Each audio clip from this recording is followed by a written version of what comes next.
it's very exciting to be with a lot of anthro people again. So yay! And Kevin told me I'm the first anthropology major to speak in this Kapehan series. So just as he introduced me earlier, I did my BA in anthropology at the University of Mindanao, and I pursued my MA at the University of Alberta, where I met him. So, by the way, he was introduced by my supervisor, and that's how everything changed now.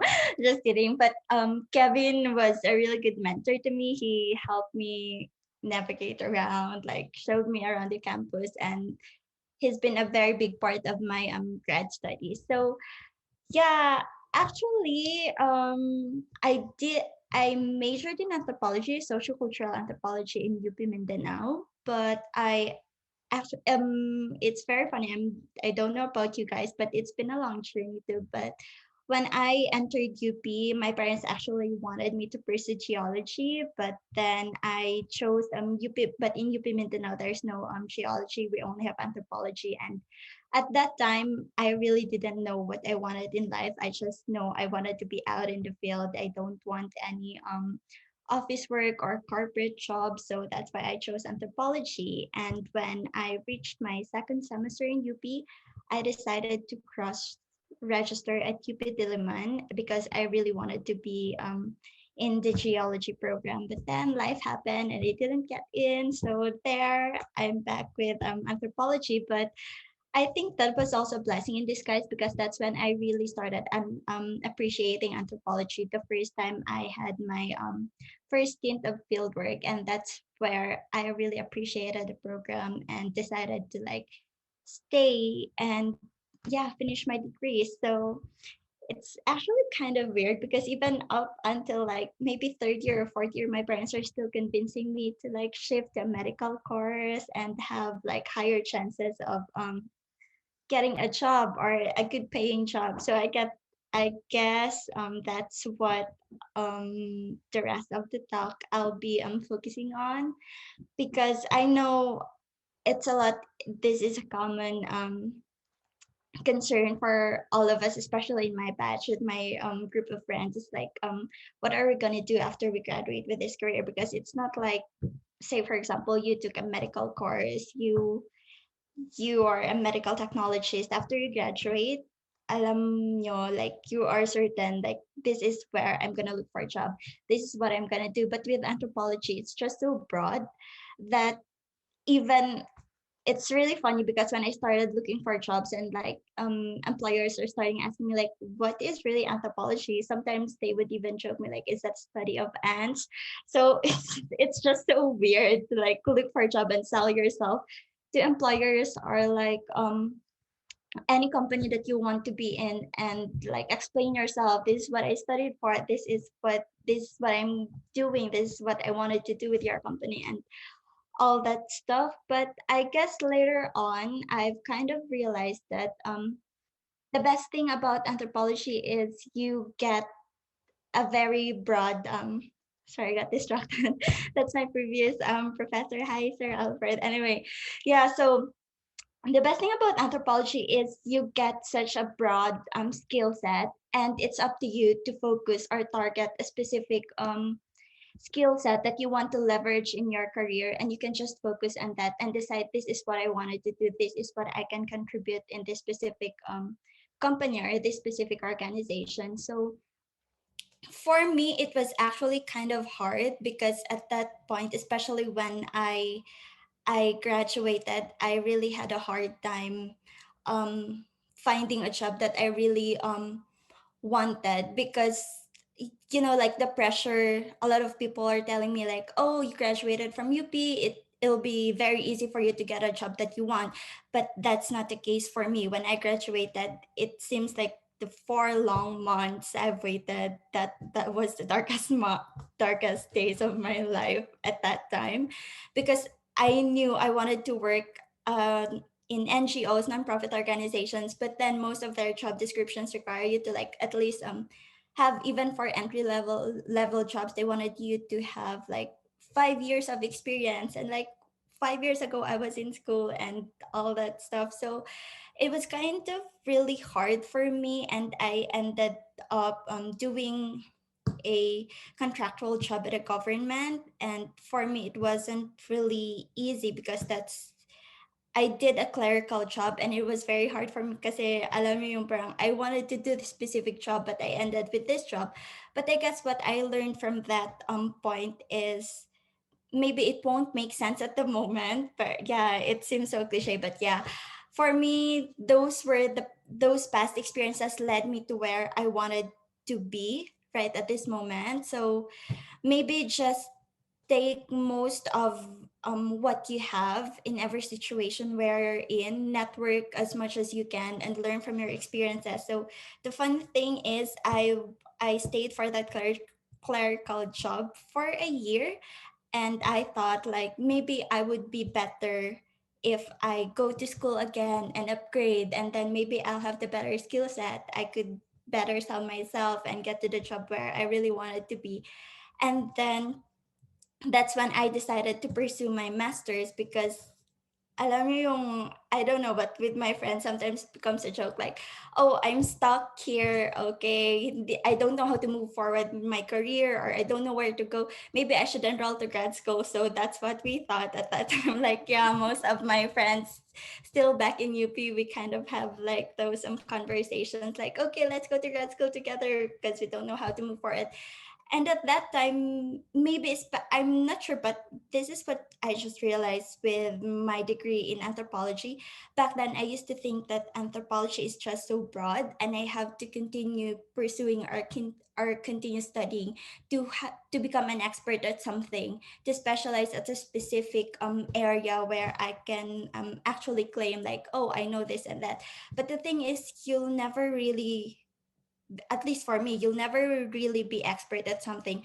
There is always so much to learn, and maybe you just have to make use of what you have, of what you've learned so far, your experiences and the people you've learned with, especially when you do field work and you've learned from all these people, and use it to to get to where you wanted to be. So for me that time is, I also didn't mention like what prompted me to go to grad school is before my actual contractual job in the government, I had a very short project. It's with UNICEF and it deals with it's a project with children with disabilities in the Philippines. And it's actually one of the things that inspired me to pursue MA, because kasi yung lead researcher for that, the consultant, was a medical anthropologist. And that's when I thought like, oh, maybe I can pursue a career at this,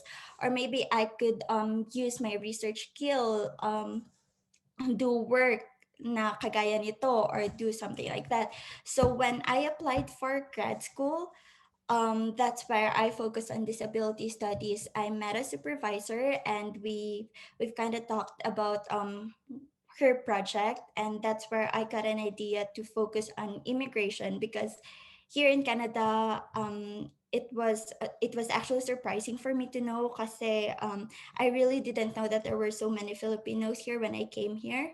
And I realized that when I started getting exposed, or um networking in the community, I realized that most of the care workers here, especially those in the disability community, are overwhelmingly women, and most of them are immigrant women. So a lot of them are from the Philippines. So this my research for my MA studies was kind of like really personal to me, because it first I was actually surprised like, oh, there were so many Filipinos. And I don't know, like I've always wanted to do, when I enrolled for my MA, I've always wanted to do research in the Philippines, and maybe do a comparative studies of like the disability policies in Canada, and what can we learn from them that we could maybe actually apply in the Philippines. But then it was not very feasible for me because it will be very expensive for me to go back and forth do research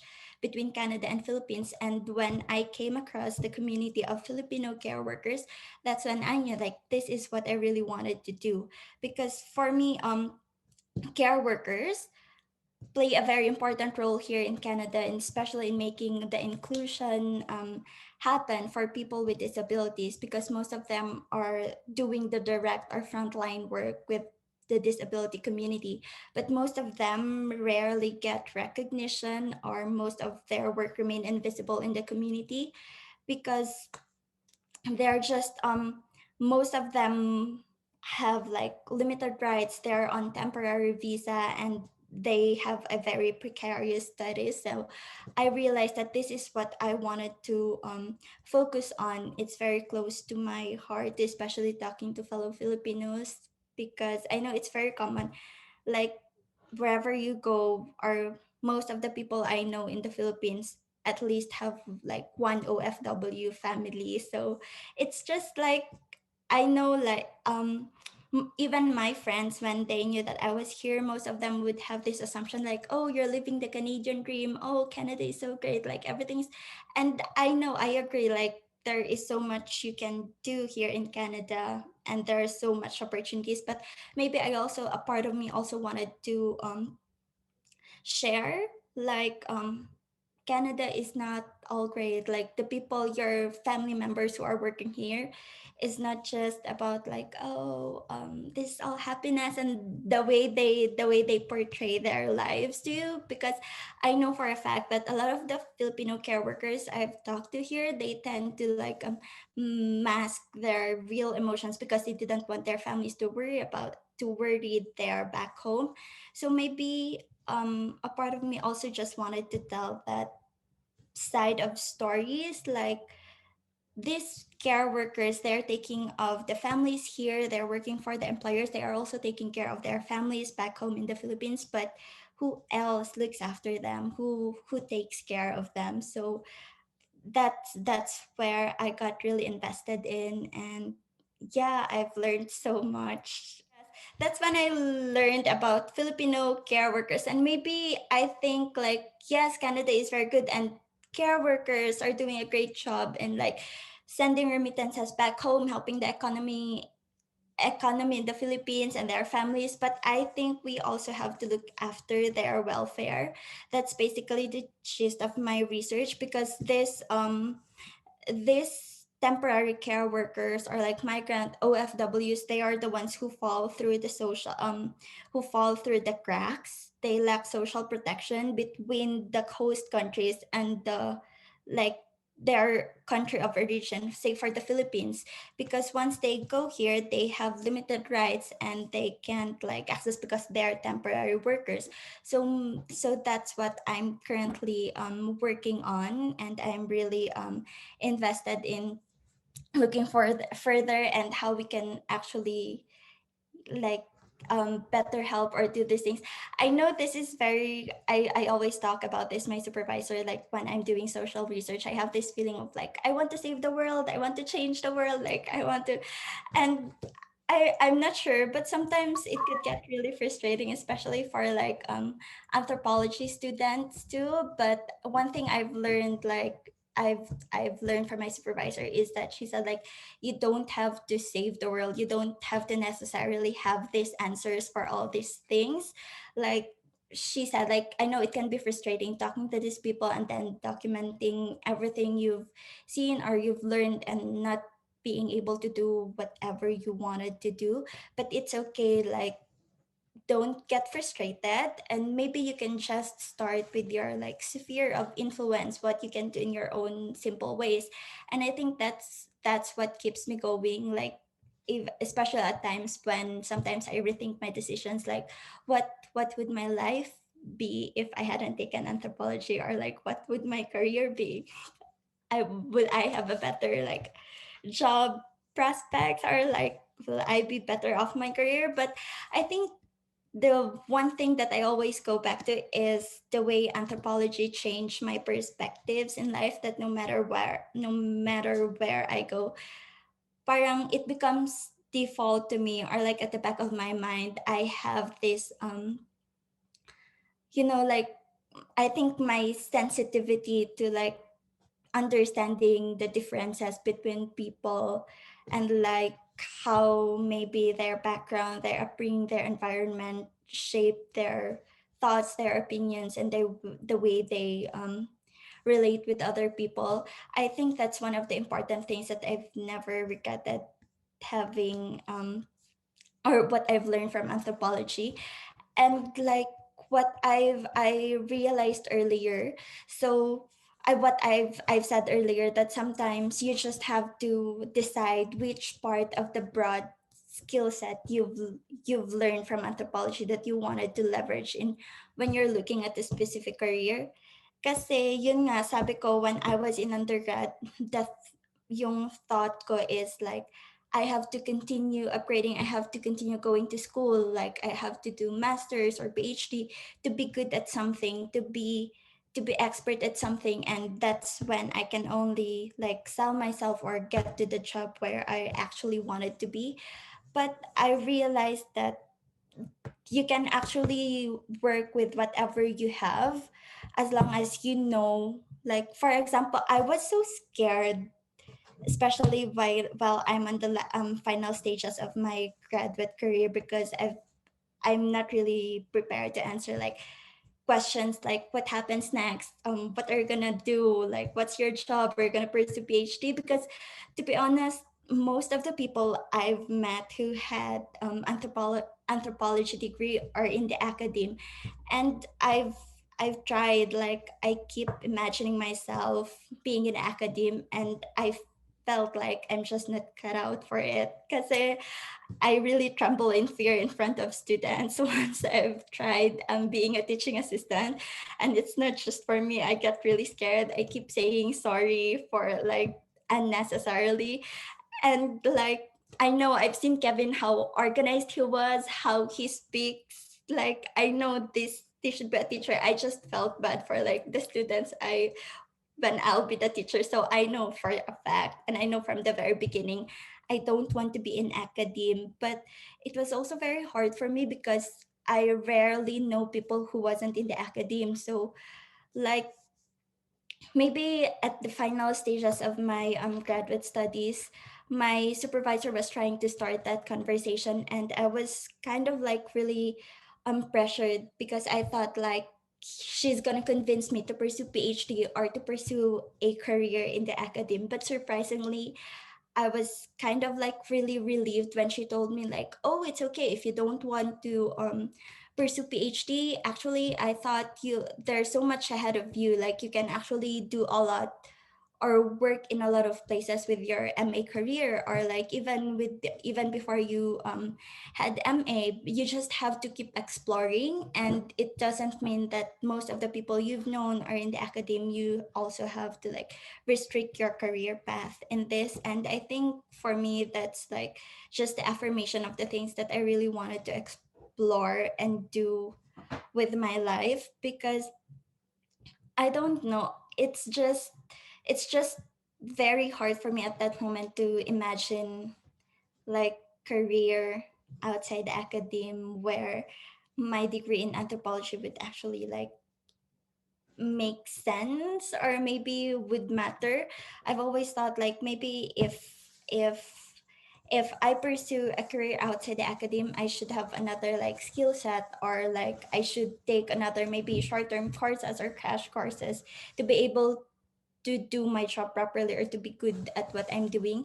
But recently, while I am applying for jobs, I find it really surprising and very comforting to know that I can actually do a lot with my degree in anthropology. You just have to be open-minded and to be specific and to believe that I know this is very like cliche or whatever, but I think once you know what you have, and once you know what you wanted to do or where you wanted to where you wanted to get a job, things will eventually follow. For example, like when I decided and accepted the fact that maybe I should stop looking for careers in the academy, especially when I'm not very into it. I've decided that I wanted to do work in the research industry or maybe community work, and that's when I started looking for jobs specific in that industry. Like I wanted to do community work, so I've tried to like get in touch with nonprofit organizations or local organizations that does the kind of jobs that I wanted to do. And it's actually surprising that they actually like most of I've been to some interviews and was like, oh, we are actually grateful for what you are willing to contribute to our organization, and we are actually looking for people like you. And all along I thought that's not possible, like there wasn't any career path for anthropologists like that, because I thought like anthropology should keep teaching, or anthropology should keep doing research in the academe and what. And the other thing too is like we've learned so much. Most of the things we do is actually quite applicable to every industry out there, or every career path out there. I've had friends who went to corporate jobs and did in marketing, and some even went to what do you call this, like for example, I wouldn't say like I would say like anthropology generally or prepares you for everything you wanted to be in the future. So I think, yeah, maybe I just, because Kevin and I was like, is there a specific topic that we should talk about, or like, and I think we've agreed on that this is something, because this conversation has been going on around me and my friends, and like what are we going to do with this degree. And I think that's what I've learned, like let's not be scared to explore outside of the academe, and maybe just find something that you really wanted to improve, and find organizations that share the same principles or like goals, and the work that you wanted to be involved in, and maybe all else will follow. I'm not sure if that makes sense. Yeah, but yeah, so just an update. I'm just I'm just sharing that after I've stopped looking for jobs in the academe, I've started to look for jobs outside the university, and I've gotten pretty much positive results about doing community work. And I think that's good enough to share to you, that maybe you guys shouldn't be scared to explore other options too, especially when you graduate, and not rethink about your choices of choosing anthropology, because there's so much to learn, and there's so much maybe for us in the future. No promises, but yes, let's be hopeful about that.